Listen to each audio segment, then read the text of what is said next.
सजग असलेलं एकमेव व्यासपीठ भारत न्यूज 44. बातमी तीही बिनधास्त.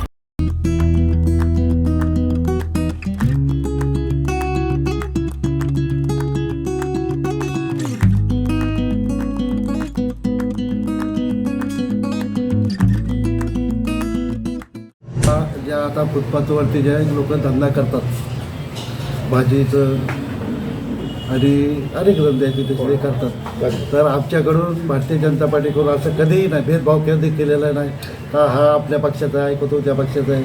आम्ही ज्यावेळेला कधी कारवाई करायला सांगतो तर ती सर्वांच्यावरती कारवाई करायला सांगतो.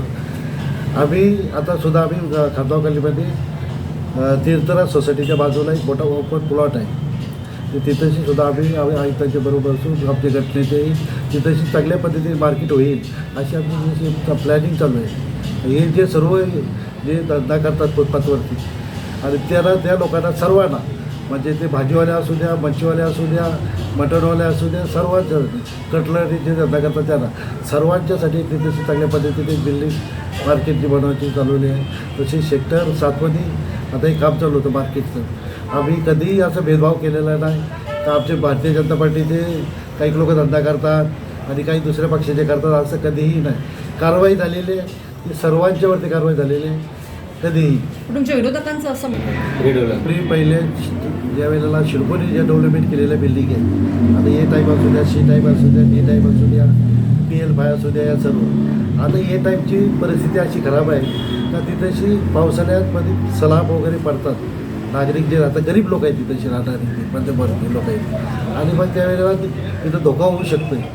रिडेव्हलपमेंटला गेल्याने ते चांगलं आहे. तिथल्या नागरिकांना म्हणजे ते गरीब लोक आहेत, म्हणजे मध्यमवर्गीय लोक आहेत आणि रिडेव्हलपमेंटला गेल्यानंतर त्यांना त्यांचा जो एरिया आहे त्याला वाढीव एरिया पाहिजे, ते सर्व तिथेशी ते आता जे बिल्डर आहे ते देतात. आणि आमच्या अशा लोकांना खरोखर आमचं पाठिंबा आहे रिडेव्हलपमेंटचं. भारतीय जनता पार्टीच्या तर्फे आपले आमदार प्रशांतदादा ठाकूर याही आमच्यावरती आम्ही जे 5 वर्षे जी कामं केली खामगाव कॉलनीमध्ये त्याचा विश्वास आमच्यावरती हे करून मला उमेदवारी दिलेली आहे. आम्ही 5 वर्ष जी जनतेची जी कामं केलेली आहे खामगाव कॉलनीमध्ये, ते पाण्याचा असू द्या, शिवर लाईनचा असू द्या, स्ट्रीट लाईटचा असू द्या, गार्डनची कामं असू द्या, अनेक कामं आम्ही जनतेची कामं केली. त्यामुळे त्या आम्हाला जी पोचपावती म्हणून आम्हाला परत उमेदवारी दिलेली आहे. जनतेच्या कामं कुठलीही असू द्या, म्हणजे ती हॉस्पिटलचा असू द्या, ॲडमिशनचा असू द्या, कुठलीही असू द्या, किंवा तहसीलदारमध्ये कामं असू द्या, ही सर्व कामं मी ऑफिसला 2 टाईम बसतो. असा नगरसेवक आहे मी ऑफिसला 2 टाईम बसून जनतेची कामं करतो. तर फार जुने नगरसेवक आता आपण आणि आपला हा जो कारकीर्द आहे ती फार मोठी कारकीर्द आहे. एकंदरीत आता तुम्ही पाहिलं असेल की बरेच वर्ष निवडणुका झालेल्या नाहीत, अशा कुठच्या गोष्टी ज्या आपल्याला करायच्या आहेत, मग काय विजन आहे आपल्या खामगाव कॉलनीच्या नागरिकांसाठी?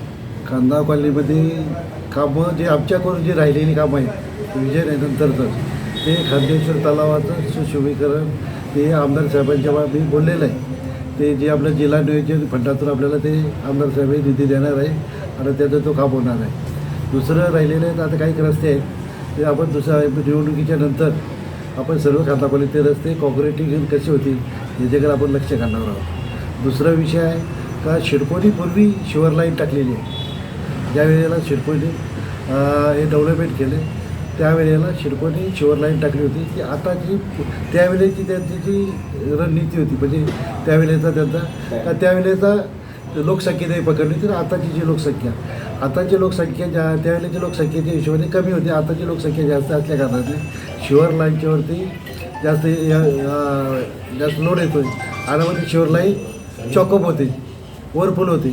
तर त्यावेळेला शिवर लाईनची सुद्धा आम्हाला खामगाव कॉलनीमध्ये कामं करणं हे महत्त्वाचं आहे. तसंच खामगाव कॉलनीमधील पाण्याचा विषय, कलबोलीला पाणी नाही, खारघरला पाणी नाही, पनवेलला पाणी नाही, पण खामगाव कॉलनीमध्ये पाण्याचा जो विषय आहे कधी आम्ही पाणी शॉर्टेज किंवा कधी असं हे करू दिलं नाही. तर आम्ही संपूर्ण कंट्रोलिंग तिथले वॉटर डिपार्टमेंटचे AC त्याबरोबर टचमध्ये होतो, एक्झिक्युटिव्ह इंजिनियर गायकवाड साहेबांच्या टचमध्ये असतो आणि आम्ही इथं कधी पाण्याचं शॉर्टेज करून हे दिलं नाही. ज्या दिवशी शिटडाऊन असायचं त्याच दिवशी मी टँकर पॉईंटला उभा राहतो. आमच्या काही सोसायटी जिथं पाण्याची आवश्यकता आहे त्याला टँकरने पाणी पुरवठा करतो. असं आपण जनतेची कामं करतो. दादा नगर परिषदेपासून टॅक्स संदर्भात ज्या वेळेला आमदार साहेबांनी आम्हाला सर्व नगरसेवकांना सिक्युरिटी कॉलेजमध्ये बसून आम्हाला तिथेची माहिती दिली का आपण प्रॉपर्टी टॅक्स संदर्भात काय काय प्रत्येकाची नगरसेवकाची हे घेतली का बाबा मुलाखत आपण काय प्रॉपर्टी टॅक्स संदर्भात तुम्ही काय करायला पाहिजे.